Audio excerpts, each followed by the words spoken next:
অফিসে এসি বসানো, তারপরে ওনার অফিস রুমে বেডরুম দেখতে পাবেন, ওনার টয়লেট ঝকঝকে। প্রধান শিক্ষক স্কুলে না এসেও হাজিরা খাতায় সই, এরকম একাধিক অভিযোগে ছাত্রছাত্রীরা বিক্ষোভ দেখালো স্কুলে এবং প্রধান শিক্ষককে।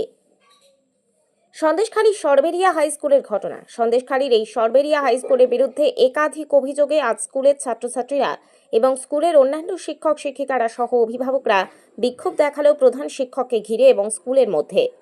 বিক্ষোভকারীদের মূলত যেটা অভিযোগ, এই স্কুলের প্রধান শিক্ষক তিনি নিজের মতন চলেন। স্কুলের ছাত্রছাত্রীদের সমস্যা, অন্য শিক্ষক শিক্ষিকাদের সমস্যা, মিড ডে মিলের সমস্যা, কোনো কিছুই তিনি কর্ণপাত করেন না। এমনকি তাকে বলতে গেলে তিনি উল্টে স্কুলের অন্য শিক্ষক শিক্ষিকা কিংবা ছাত্রছাত্রীদের ধমক দেন। পাশাপাশি নিজেও স্কুলে ঠিক মতো আসেন না, কিন্তু হাজিরা খাতায় সই করেন। স্কুলের একটি ঘরের ভেতর থেকে পাওয়া গেল কন্ডোম, মদের বোতল। এরপরেই আজ ছাত্রছাত্রীরা এবং অভিভাবকরা এবং স্কুলের অন্যান্য শিক্ষক শিক্ষিকারা একজোট হয়ে বিক্ষোভ দেখান। অফিসে এসি বসানো, তারপরে ওনার অফিস রুমে বেডরুম দেখতে পাবেন, ওনার টয়লেট ঝকঝকে, কিন্তু আমরা লেডি স্টাফরা টয়লেট ইউজ করতে পারছি না, ওনার সেটা নিয়ে কোনো মাথা ব্যথা নেই। তারপরে মিড ডে মিলের কথাটা আপনারা স্টুডেন্টদের কাছ থেকে শুনতে পাবেন, উনি স্কুলে না এসেও সই করেন, নিজের ব্যক্তিগত কাজ মেটানোর জন্য যখন তখন বেরিয়ে যান। স্কুলে কোনো স্টাফকে উনি স্টাফ বলে মনে করেন না। He thinks himself as the superior authority. তিনি নিজেকেই সর্বা মনে করেন, আর সবাই ওনার স্লেভ, সবাই ওনার কৃতদাস চাকর, কাউকে এতটুকু সম্মান করেন না। উনি ওনার মতো করে স্কুলটাকে চালান।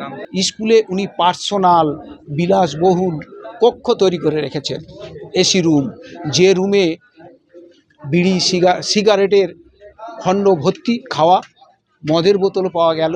সেখানে মুখে উচ্চারণ করা ঠিক না, জন্ম নিরোধক জিনিসপত্রও পাওয়া গেছে।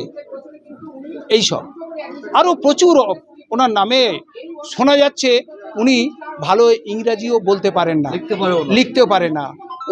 ওনার পার্সোনাল একটা ব্যবসা আছে, উনি উজির, উনি সেই ম্যারেজ রেজিস্টার মুসলিম, কাজী অফিস করে রেখেছে। উনি এখান থেকে কি করেন, হঠাৎ স্কুলে আসছে, টাইম নেই, 11টা 12টার সময় স্কুলে আসছে, এবং যখন দরকার পড়ছে হঠাৎ ফোন করলো, এখানে একটা কেস এসছে, উনি সঙ্গে সঙ্গে চলে গেলেন। ক্লাস তো উনি প্রায় নেয়ই না। বাথরুমে জল জমে আছে, মানুষ ইটের ওপরে ইট দিয়ে বাথরুম করতে যাচ্ছে, আর কল খুললে পোকা পড়ছে। আমরা স্যারকে সেগুলো বলেছি। তারপরে স্যার, আমরা বলার পরেও স্যার বলছে যে আমি দেখছি বিষয়টা, বলেও স্যার দেখেনি। তারপরে ম্যামদেরও বাথরুমে সেই একই সমস্যা, আর এমনিতেও ম্যামরাও সেটা ভালোভাবে বলতে পারবেন।